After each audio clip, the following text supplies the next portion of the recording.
In this video, we're going to talk about how to find the derivative of a function using the limit definition formula.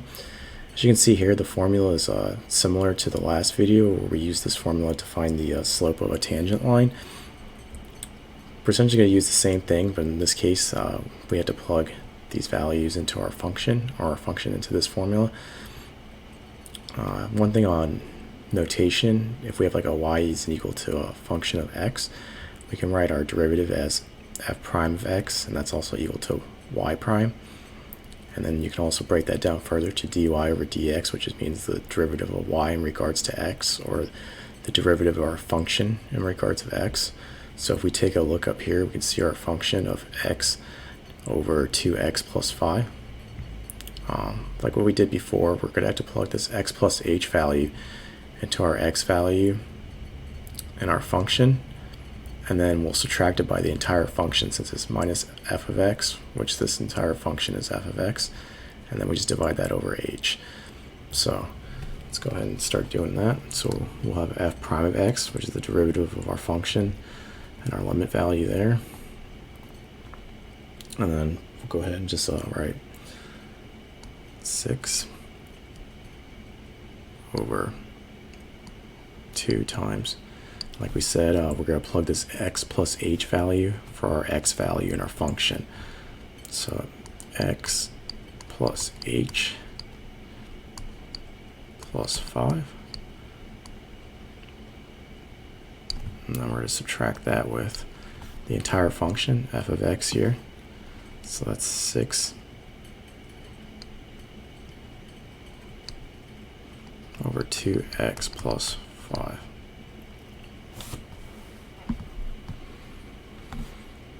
And that's going to be all over h. And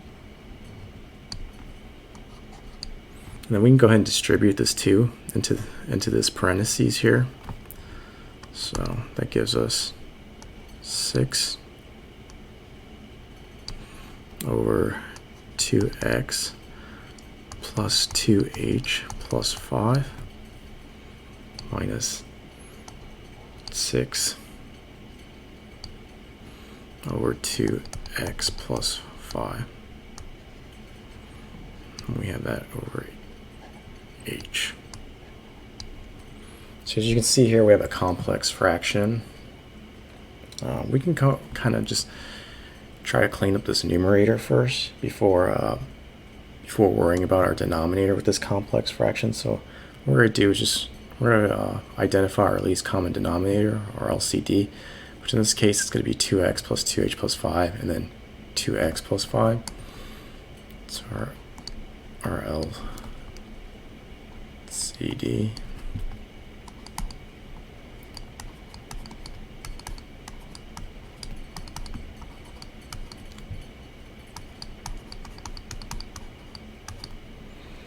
So we're going to end up doing, with our least common denominator, we're going to multiply each of these fractions by the opposite denominator. So let's go limit. For example, so for this first part here, we'll go ahead and multiply our 6 value by 2x plus 5, because it's our opposite denominator here, and then we'll divide that all over 2x plus 2h plus 5, and once again we're going to multiply that by 2x plus 5.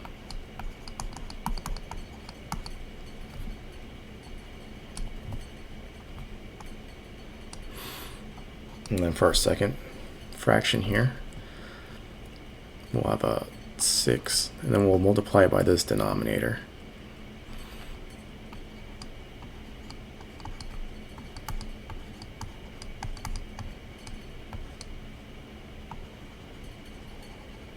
And then we'll multiply the denominator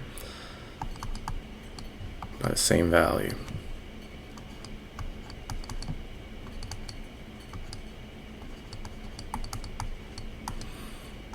What this allows us to do is combine our numerators with the same common denominator and help clean this up a little bit. And this is all going to be over h still.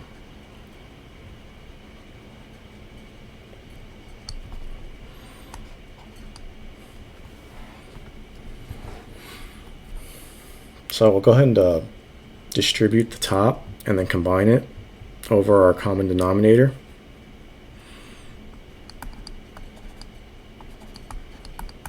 So starting with this value, 6 times 2x, you'll get a 12x. 6 times 5 is 30. And remember, this is going to be a negative x, so negative 6 times 2x is negative 12x. And then negative 6 times 2 is, once again, negative 12h. And negative 6 times 5 is negative 30.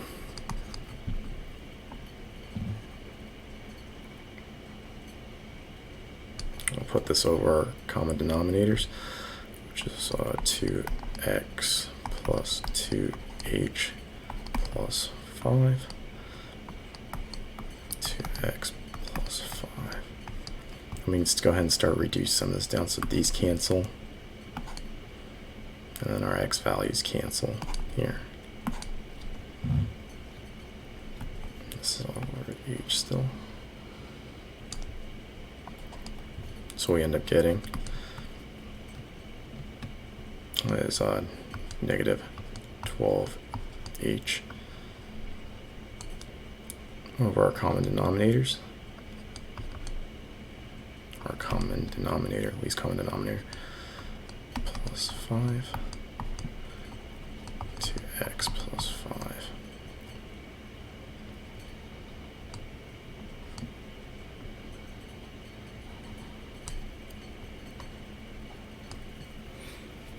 So now we can do the same thing here by multiplying both the top and bottom by our denominator here, but a simple rule we can do is, let's say we have an a value divided by a b value over a c value.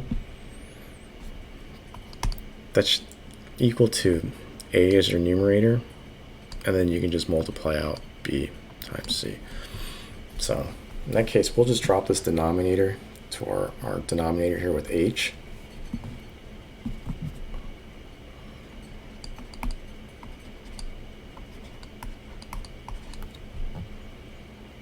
So that gives us negative 12h over h times 2x.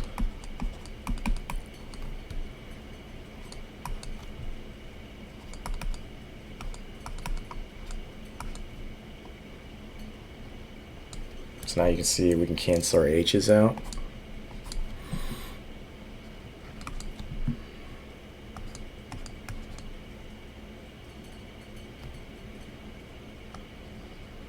Now that we're not multiplying anything by 0, like right here or up here, we know we can plug in our limits now. So we'll go ahead and do that. So we have 2x plus 2 times 0 plus 5. Multiply that by 2x plus 5.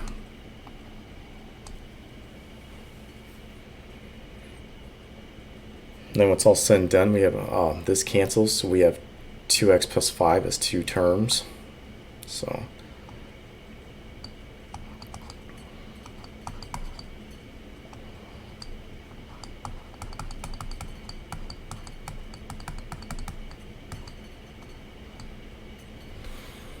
and that could be reduced down further. So our final answer, the derivative of this function, it's going to be equal to negative 12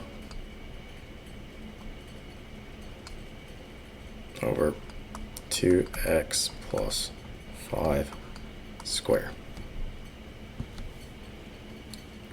Let's go over one more function with a radical.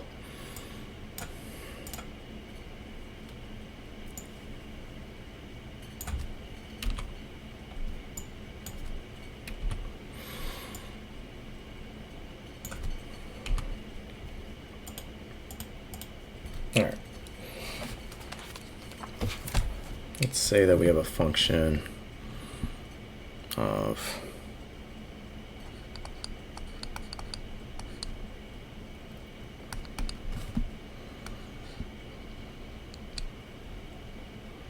four x minus 3. So once again, we just use our limit definition formula here. We just have to plug this x plus h into our original function and then subtract it by the original function. So we'll have f prime of x is equal to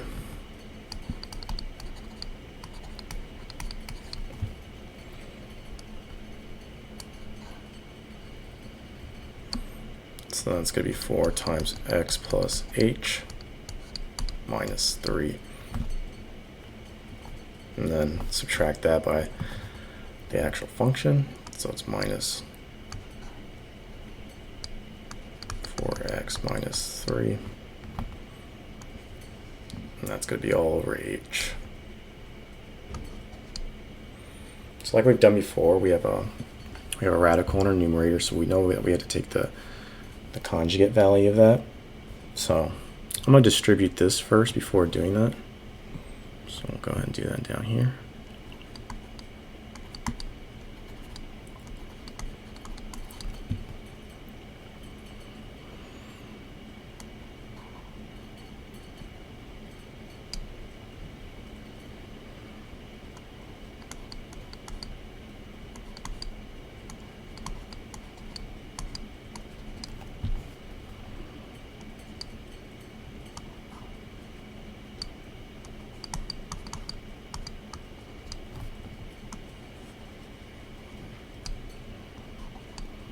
So to find our conjugate value, we have our a value and our b value. We just multiply both the numerator and denominator by the same values, but we just change our sign here.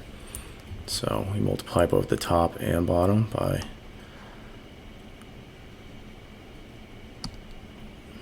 4x plus 4h minus 3. And then we change this to a plus.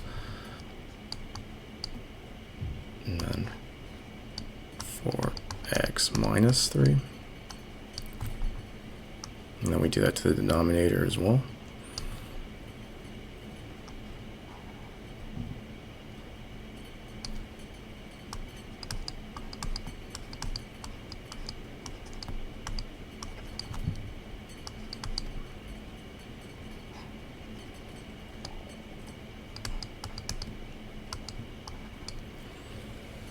So now if we're just looking at the top here, you can see that pretty much everything,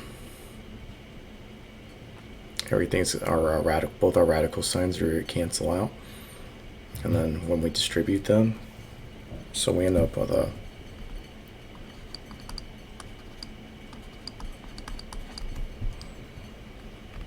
numerator that's going to be 4x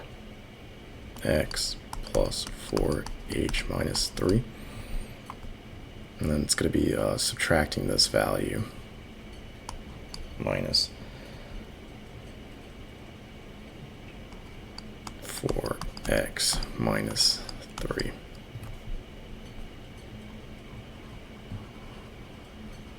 And then we multiply this h by our denominator over here.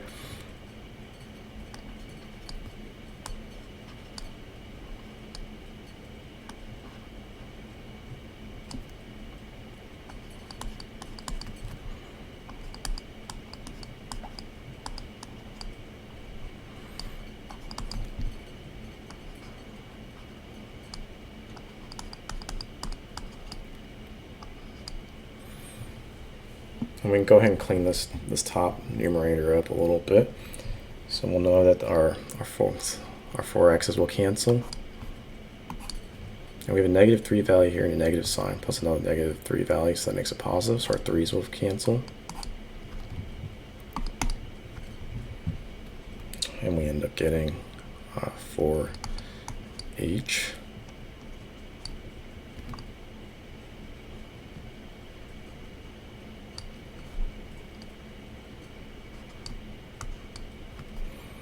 for h times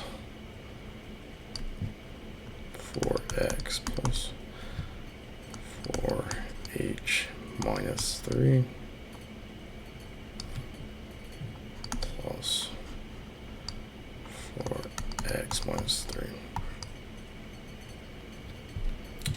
h's will cancel now. Now we know that, once again, we don't have to plug a 0 here or a 0 there. We can go ahead and plug our 0 in our denominator, and we'll end up getting a final function. So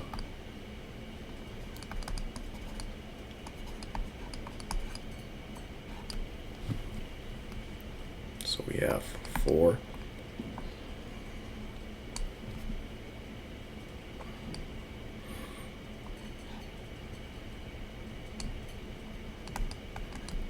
plus 4, and then we'll plug in our limit value for h, minus 3 plus 4x minus 3.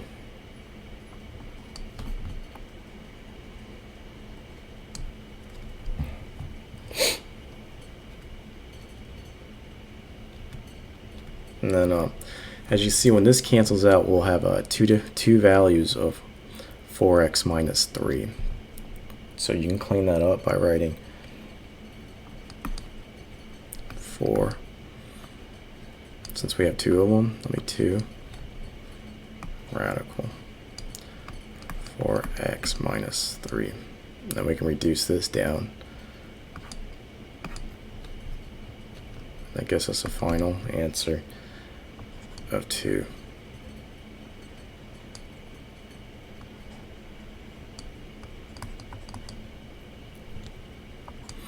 Over 4x minus 3. So that's our derivative of this function.